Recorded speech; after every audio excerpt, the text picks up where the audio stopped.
siya ang lulutuin ko. Hello guys, ayan, welcome back to my channel. Ayan, super busy lang ako, pero ngayon magluluto ako. Nandito ako sa bahay, wala ako sa aking store. At ako'y may naisipang ulam ko, asin ulam ko lang, kasi hindi sila kakain ito. Meron akong malunggay, at meron akong dahon ng ampalaya. At hahaluan ko yan ng tira ng ano. Ayan, ang daming tira nila kagabi. Oh. Tira na chicken. Meron din liempo. Oh. Siyempre yung chicken ay ahalo ko dito. Nalagyan ko lang yan guys ng sabaw. At siyempre itong dahon ng ampalaya. Siyempre unang-una sa ano, health benefits nito ay sa dugo, yung sa ano, para pang prevent ng diabetes at para dito tumaas ang ating sugar. At ako nga ay sabi ay medyo tumataas daw ang aking ano, kaya i-control anuhin natin yan, inaano ko para hindi daw matuloy na diabetes. So kailangan natin ng mga pandabang ano. At ako naman guys, talaga namang mahilig ako sa mga herbal o kaya ay mga ganyan. Nung nakaraang gabi nga, ang ulam ko ay himay ko na. Ang ulam ko ay bumili ako ng alugbati. Kasi dito laging manok, chicken, fried chicken, aling sa fast food, siyempre order. So, ako ay may kondisyon na ano. So, hindi ko inaanong masyado. Kumakain naman din masyado. And then, ito nga.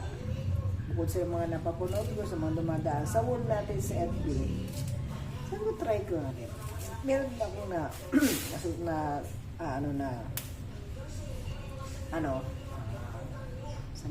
sa YouTube, siyempre dito. Yung mga kailangang gawin para pang prevent ng diabetes. So, ayan. Eto, mga ganito ang mga ulam natin, mga natural na mga ano, walang mga kung ano mga sangkap. Tapos, yung mga chemical ng mga sangkap, yung mga pasarap, siyempre masarap naman. Kaso, siyempre, ano na sa atin bawal na. Mga katulad ko mga kondisyon ay gano'n. Ayan. At ito'y kukuluan ko lang. Ayan.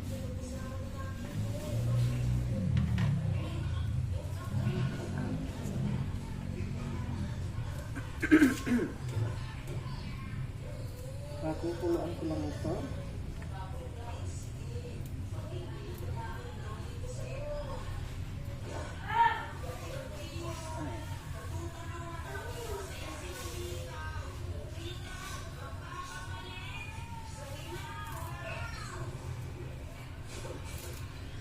Guys, yan, sa mga iniinom naman, yan, struggle ang aking camera. Struggle. Ayan. Hindi nakasentro. Sa aking ano naman, guys. Ayan. Ano ba yan? Struggle talaga. Ayan, pasensya na kayo, malabo na talaga aking cellphone. Nagpapapalit na, namagsa kasi yan. Sa umaga naman guys, ako ay umiinom ako ng bukod sa maligamgam na tubig, ay nagiinom ako ng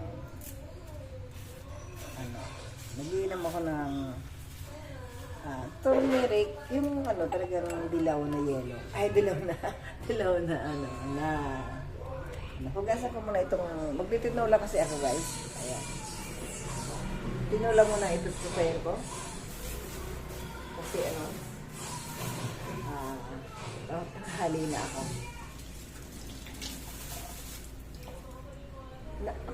Ang pinakakape ko guys ay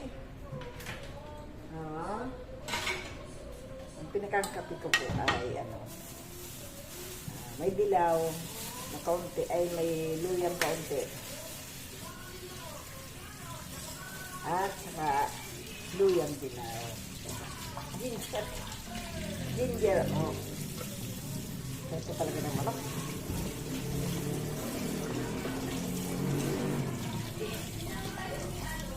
Ang lasa ng manok talaga. Ayan, to be continued. Tinula ako. Para sa kabila. Umaga guys, ugaliin nyo, lalo na yung mga, katulad mga sakit guys. Hindi natin sigurado kung kayo healthy, kung hindi kayo, may lahi, wala kayong lahi. Ng mga high blood, ng mga diabetes. Ay kayo ay, pag-inom po ng maligam-gam na tubig. Bago kayo kumain ng almusal. At, kung ano yung kape yung kinasanayan, huwag lagi. At magkaroon din kayo ng matuturin kayo ano ng mga herbal, yan. Turmeric, o kaya luya. Ako po yung halos araw-araw ay iba-iba ang inaanap ko mga ano. Ayan. Gaya niyan, bawang. Although hindi ako na-high blood. Although hindi ako na-high blood guys, ay nag-inom pa rin ako ng tanglad.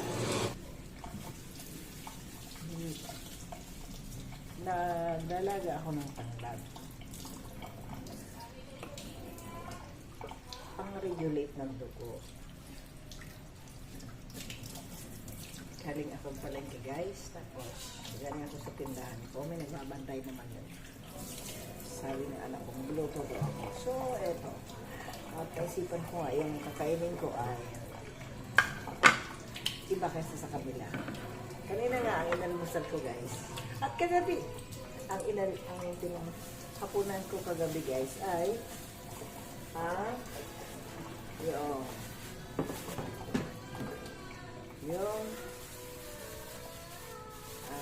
nilagang kamuting kahoy at saka hiwa ko na, i-prepare ko muna yung pantinola ko bago yung ulam ko. Kasi baka magutom mo ako. Ang kinapunanan ko kagabi, hindi na kanin. Kasi nagbabawas ako ng kanin. Minsan naman, yung kaning regular. At nagsasaing din ako binili ako ng aking anak na brown rice. Pero since matagal maluto yun, nagkakaan magluto. Ang ginagawa ko na, kumakain ako ng konti kanin. Control ako sa kanin. And then, yung uminom nga ako ng mga herbal na yan. At ang ulam ko, hindi na masyado yung katulad ng mga ulam nila. Bubukod ako ng ulam ko. And then, yung hapunan ko nga pala kagabi yung kamuting kahoy, saka may kamuti din.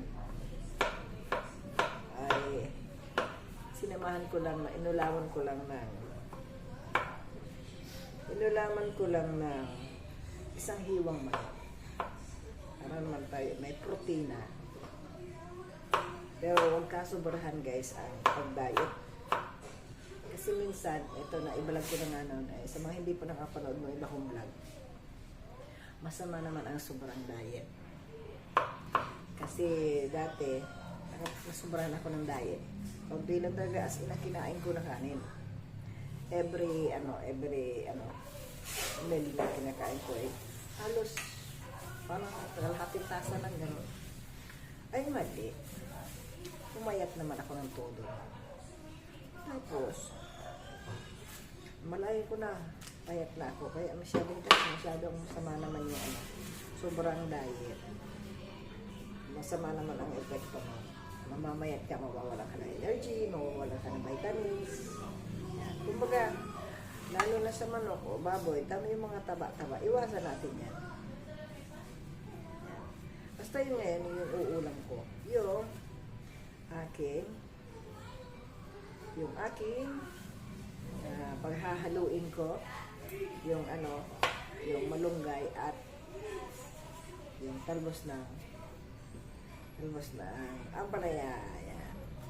Page ko na lang guys. Yan. Panoorin nyo lang guys. At prepare ko lang itong ano. Medyo nagmamadali na ako. Ang hali na. So ayan guys, nagisa ako ng aking tinola at as you can see, kukunti ang mantika niya. At syempre, tinanggal ko nga dyan yung mga balat ng manok. Ayan, ganyan po ako kaingat. At ayan, hindi ako nag-iingat. Medyo nasunog ng konti. Kaya ganyan na ang sabaw ng tinola. At ayan, ito na nga guys. Ang aking inihandang isasalang kong ulam ko. Ayan, kahit hindi ko na pinakuluan tubig, nilagay ko na ang sibuyas. At sinunod ko na ang hinimay kong manok. At minsan nga ang ginagamit kong panglagay sa mga ganyang gulay ay isda na sariwa or perito. At ayan, kahit hindi ba kumukulo, bulol ako na, ay, nilagay ko na si manok. And then, ayan, nagmamadali na nga si ako. So, ayan guys, try nyo na rin ang mag-ulam ng mga ganyan na natural at hindi yung laging may mantika, mga ginisa, kung lagi ng mga chemical.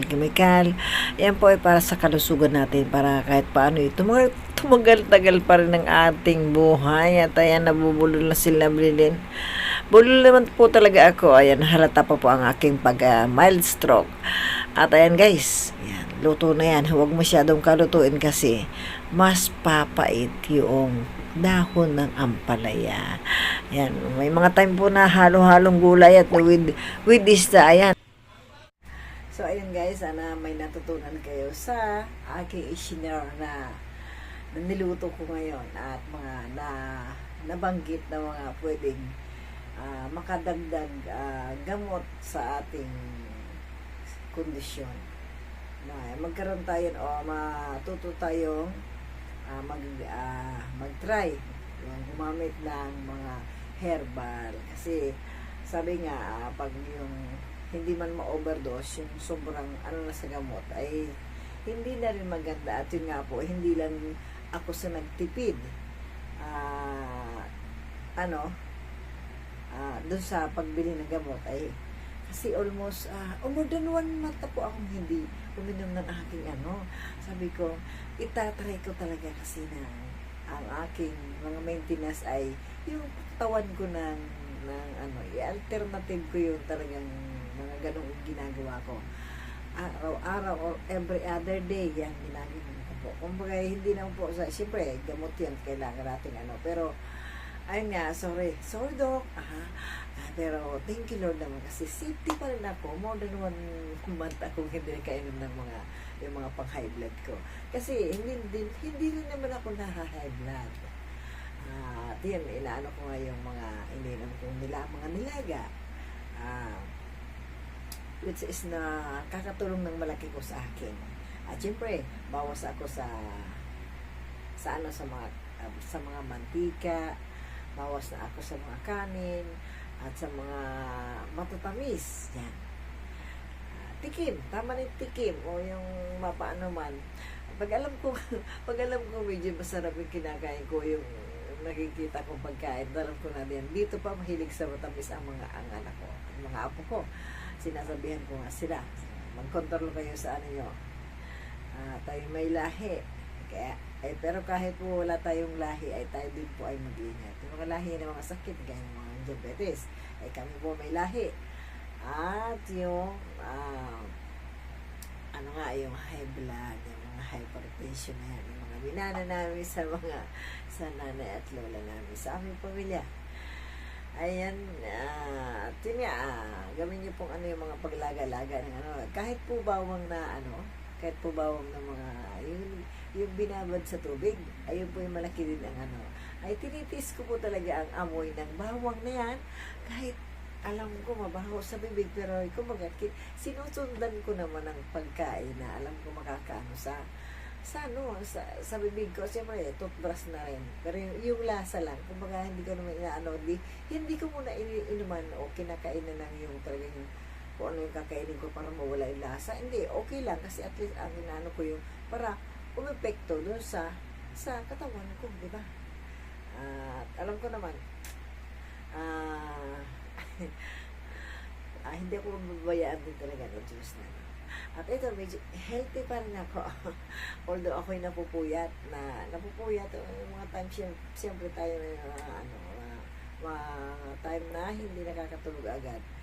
Dahil sa sobrang pagod, o minsan ay ito, kung ano nang ginagawa sa social media, ay thank you Lord at ano pa rin. Okay pa rin ang aking kalusugan. So, ayan guys, sa may mga katulad ko ang kondisyon na yan. May mga time po na kahit ako'y kumakanta pa rin dito sa social media, ay talagang nandun pa rin yung mahahalata ko pa rin sa sarili ko. Ewan ko na kung mahalata nyo na ako yung pagka-mild stroke ko ay nandun pa yung minsan may mga letra. Yung kumbaga yung pag-pronounce ko ng salita ay ano pa rin, halata pa rin yung pagka-mild stroke ko. Pero at least doon lang naman guys. Ayan, thank you so much po and God bless everyone.